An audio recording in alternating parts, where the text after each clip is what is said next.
What is the coming of the Lord? When is that going to happen? How is it going to happen? What does it look like? What is the Lord's coming all about? So that's what we're going to look at today in this particular Bible study. So stay with me. It'll be interesting.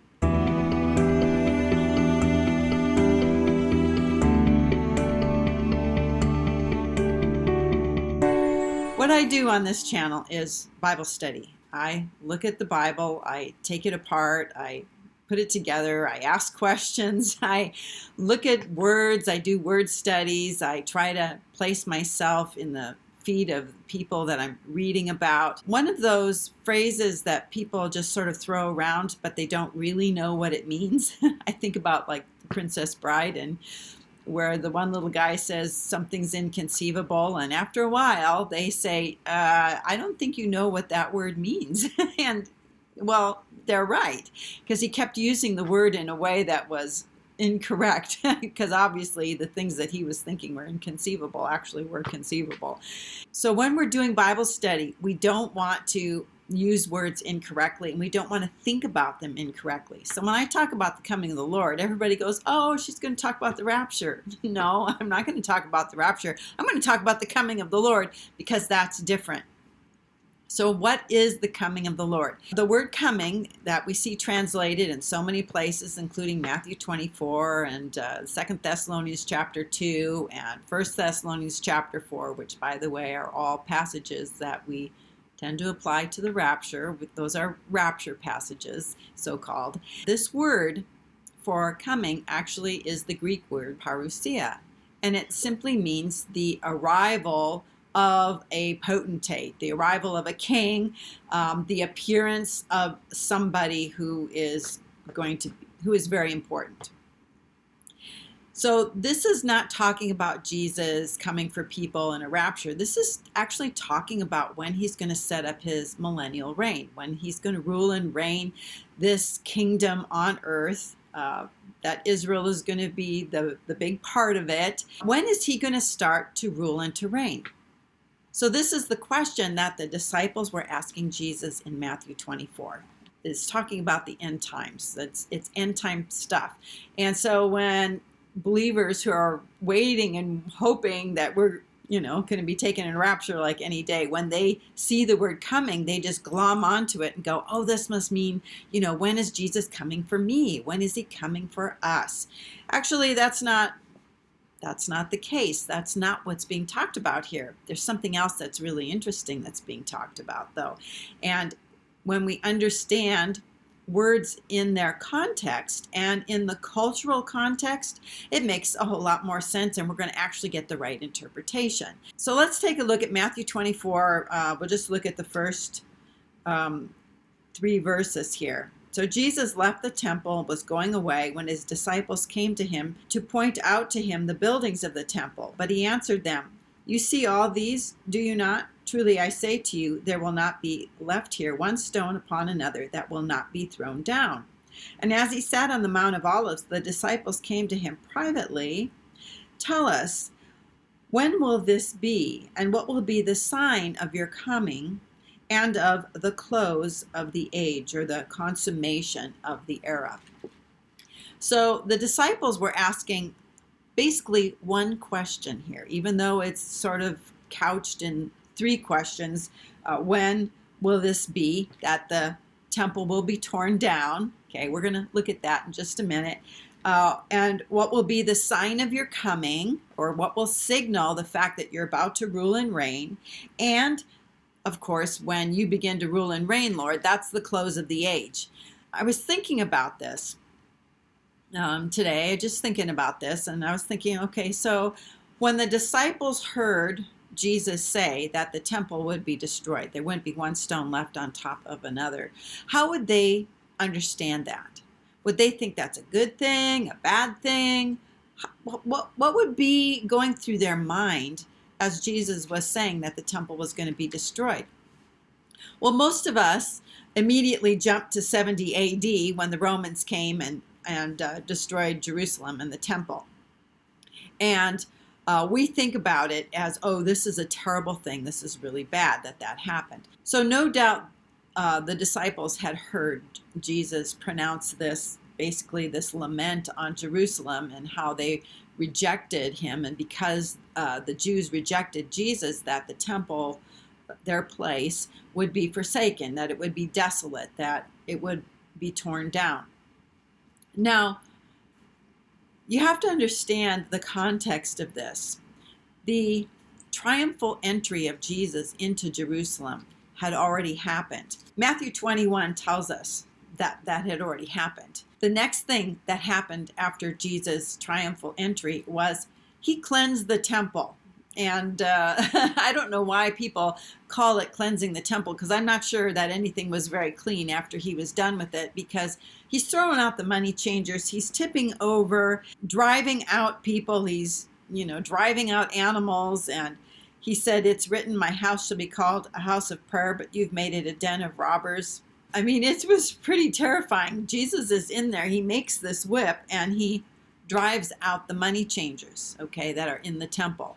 So you have the triumphal entry, you have Jesus, basically cleaning house in the outer courts anyway, where Caiaphas and the religious leaders had set up their little cartel of making money off of people who came in bringing sacrificial animals. And Jesus' disciples were not terribly keen on how the whole temple thing was going with the priests and the way they had their little racket going in the selling in the court of the Gentiles, the only place that the Gentiles could go pray. And that's where they had set up, all their booze and everything. So, the disciples weren't keen on what those Jewish leaders were doing either. So they're no doubt, cheering Jesus on when he's clearing them all out of the temple. So when Jesus talks about how this temple is going to be torn down, the disciples' attitude is probably more like this: "Oh, goody, let's get this temple out of here and let's rebuild Ezekiel's temple, because there is a kingdom temple that's coming, a temple that's associated with the rule of the Messiah." Okay, if Jesus is the Messiah, he's obviously going to get rid of this old temple and bring in what we call the millennial temple that's found in the book of Ezekiel. This is the one that is going to be, whether it's symbolic or actual description, we don't really know, but there is going to be a millennial temple that will be built during the reign of Christ. So when the disciples hear that the stones of this temple are going to be cast down, they're not thinking this is a bad thing, okay? They're not going, to the destruction of the temple in 70 AD. They're not thinking that at all. I mean, we put that on them looking back, but from their perspective, this was an obvious thing that was going to happen. Of course, this temple is going to be destroyed. Of course, you're going to begin to rule and reign. And so they're asking, so when's this going to happen? When are we going to do this? When are we going to be a part of the kingdom? When should we expect this to happen? And Jesus basically tells them, he says, well, there's a bunch of stuff that's got to happen first. So first, there's going to be a bunch of people who call themselves Christ and they're false Christs. And then there's going to be a lot of wars and rumors of wars and nation rising against nation and famines and so on. Oh, and by the way, they're going to deliver you up to tribulation and a lot of people are going to be killed. And then there's going to be this thing called the abomination of desolation. And check the book of Daniel to learn more about that. This is going to be a really bad time, but I'm going to come for the remnant at that time really quickly, and then there's going to be really bad stuff happening for the Jews, really bad stuff happening for your people, and then right after that there is going to be the signs for the day of the Lord. Now the day of the Lord is that 1,000-year day when Christ is going to rule. So in the Bible we have these patterns, and they can be small patterns or they can be really big patterns. So God established a 7-day pattern at creation. 6 days of work, and the 7th day you rest. And then he took that number 7 and he actually made 7 years now. So at the end of 6 years, the 7th year is the year that the land rests.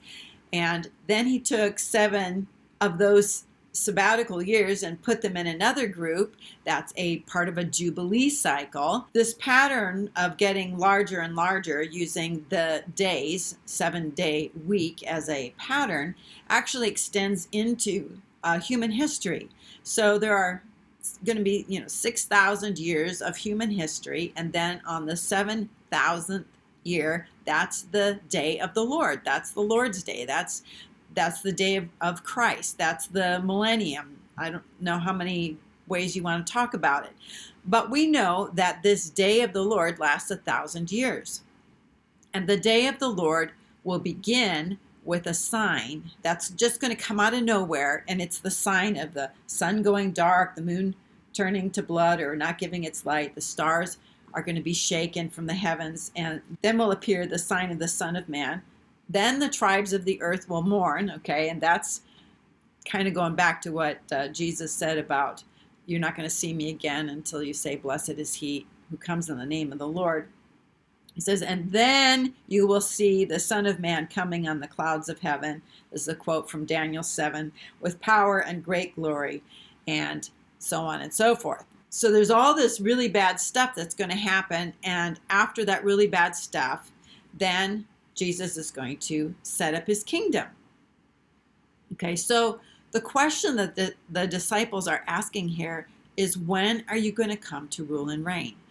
And I've done a video series on Matthew 24, and I've also lined up the seals of Revelation with Matthew 24. One of the things I want to point out here is that the events associated with the sixth seal, that is the sun going dark, the moon turning to blood, the great day of their wrath has come, and who can stand? That happens after the abomination of desolation, according to Matthew 24. The abomination of desolation, when the remnant sees that, they're going to flee into the wilderness, and there's going to be a time of terrible tribulation. And then after that, the Lord will come. So the sixth seal is not before the abomination. It's not equated with the time of the abomination of desolation. It's going to be later on. So what this tells me right away is that when we look at the seals of Revelation, they're all sequential, 1 through 7. They do not all take place before the abomination of desolation, because we know that the sixth seal is after it. Okay, so this is just logic here. This is just understanding what the text means. So anyway, there's this day of the Lord that lasts 1,000 years. It's that last day of human history. Christ is going to put everything under his feet, and then he'll hand the kingdom to his Father. And then we begin the day of God, which is that eternal day. So the day of the Lord, according to Peter, one day is as 1,000 years, and 1,000 years as one day. Why does he say this? It's because people were saying that Jesus is slow about his coming. He's not coming back very soon. And what Peter is saying is, look, the day of the Lord is part of this larger week of human history, and it's going to be a while. And when this day comes, it's going to come like a thief in the night, and the day is going to end with the heavens and the earth being dissolved.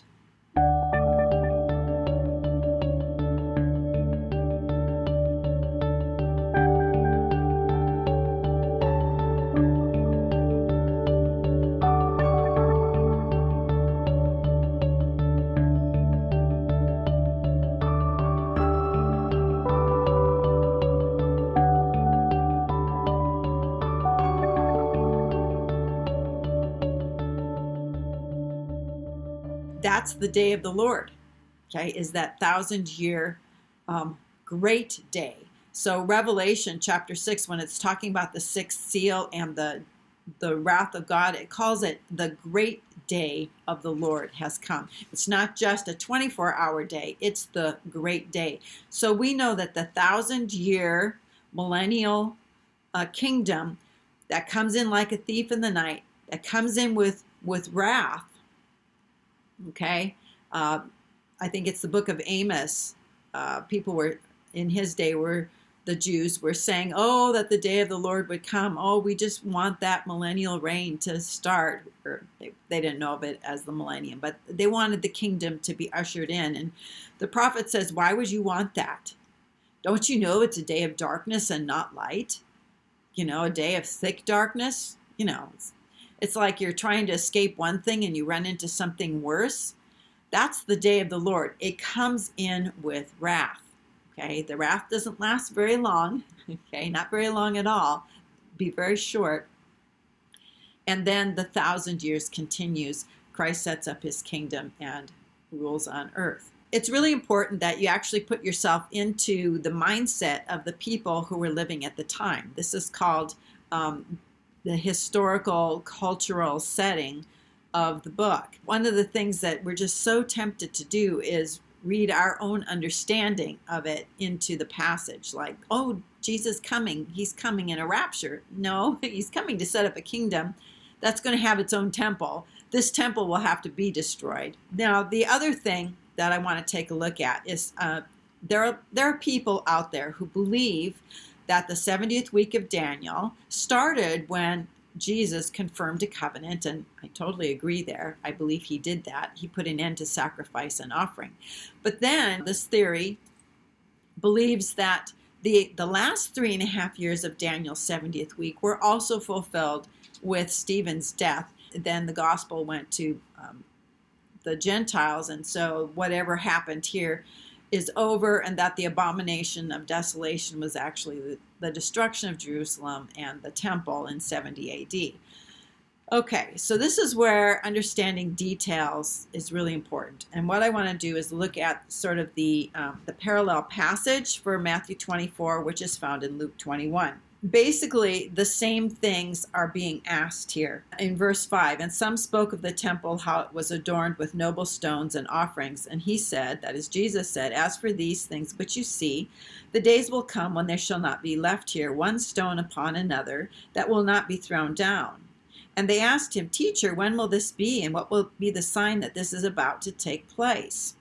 Okay, so again, this is not like a bad thing. The disciples are thinking this is a good thing because that means he's going to be setting up his kingdom with this new temple. Then Jesus basically goes on to talk about some of the same things he talked about in Matthew 24, about false Christ and nation rising against nation and great signs in heaven, and how Christians are going to be delivered up, brought before kings and governors for his name's sake. That's for Christ's name's sake. That people will be given a mouth to be able to talk to their adversaries in a way that nobody can contradict, and talks about how some people will be delivered up by their parents, and that everybody, all these believers are going to be hated by all people for his name's sake. So verse 20 of Luke 21 is sort of talking about the same time as the abomination of desolation, but he doesn't talk about the abomination at all. He's mentioning something else here. Luke is going to say something different, and it's really important to look at the details here. But when you see Jerusalem surrounded by armies, then know that its desolation has come. Then let those who are in Judea flee to the mountains. Let those who are inside the city depart. Let not those who are out in the country enter it, for these are the days of vengeance to fulfill all that is written. Alas for those who are with child, for those who give suck in those days, for great distress shall be on the earth, and wrath upon this people, wrath upon the Jews. And they will fall by the edge of the sword and be held captive among all nations, and Jerusalem will be trodden down by the Gentiles until the times of the Gentiles are fulfilled, and there will be signs in the sun, moon, and stars, and upon the earth distress of nations, and so on and so forth. When you see all these things, look up, raise your heads, because your redemption draws nigh. All right, so Luke does not talk about the abomination of desolation. When you see the abomination that causes desolation, flee. What he says is this: when you see Jerusalem surrounded by armies. When you see Jerusalem surrounded by armies. Okay, note it doesn't say when you see Jerusalem surrounded by the Roman army. It doesn't even say army. It says armies. A nation has an army, and an army is all kinds of people, many, many, many troops and generals and listed people and, conscripted people and so on and so forth. But they're all part of the army. Now, a country only has one army. Okay, so Rome only has one army. When we're talking about armies, we're talking about different countries with their army. So we're not talking about Rome coming in here, surrounding the city. We're talking about multiple nations bringing their armies to Jerusalem. Where does the Bible talk about that? Okay, well, if you've been watching my videos, watching my Bible studies, you'll know that Zechariah chapter 14, when Jesus descends to the Mount of Olives and there's an earthquake and the ground splits and the people flee through that opening, okay, that is at the time of the abomination of desolation. That's when that happens. And let's take a look and see if we can see anything about nations here. Zechariah 14:1. Behold, a day of the Lord is coming. Not the day, but a day of the Lord is coming, when the spoil taken from you will be divided in the midst of you, for I will gather all the nations against Jerusalem to battle. All the nations. When you see Jerusalem surrounded by armies, not just the Roman army, in fact, probably not the Roman army at all, because this is talking about end times. It's talking about all the nations being gathered against Jerusalem. And the city will be taken and the houses plundered and the women ravished, and half the city will go into exile, but the rest of the people shall not be cut off from the city. The group that's going into exile, they're the ones that are going to follow the Lord. Okay, they're going to follow the Lord into the wilderness. So it says here that the spoil will be divided up in the midst of the city. Luke 21:23. Alas for those who are with child and for those who give suck in those days, for great distress shall be upon the earth. Okay, and this is also the time of the sixth trumpet. Okay, this is that hour, day, month, and year when a third of the world's population, a third of those who are left remaining at that time, will be killed. And there's going to be wrath upon this people, wrath upon the Jews. They will fall by the edge of the sword and be held captive among all nations. And this passage in Zechariah says that the Lord is coming, and the spoil taken from you will be divided in the midst of you. And of course, part of the spoils of war are people. That some of the people will be taken captive. And here it says that they will fall by the edge of the sword and be led captive among all the nations. And Jerusalem will be trodden down by the Gentiles until the times of the Gentiles are fulfilled. Revelation 11:2 talks about Jerusalem being trodden down for 42 months by the beast. Let's look at Revelation 13:10, talking about falling by the edge of the sword and being led captive among the nations. Let's start with verse 9. If anyone has an ear, let him hear. If anyone is to be taken captive, into captivity he goes. If anyone slays with the sword he must be slain. Here's a call for the endurance and faith of the saints. So there are going to be some believers at this time who will suffer the same fate. They'll either be led captive or they'll be killed by the sword. Revelation 13 talks about when the reign of the beast begins, and the mark of the beast will be instituted. And this is going to be that time of great tribulation for Israel.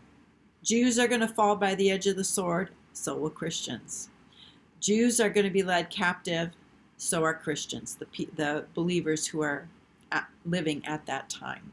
There's a rapture for believers before this time, but people who come to Christ after the man-child rapture of Revelation 12, they're going to have to endure this, not take the mark of the beast. Here's a call for the endurance and faith of the saints. Okay, so two things to remember. One, context, the historical context, how people in the day would think of this. Okay, historical context, extremely important. The disciples were not particularly concerned about Jerusalem being destroyed because that would be, and the temple being destroyed, because that would be a sign in their mind that the kingdom was coming.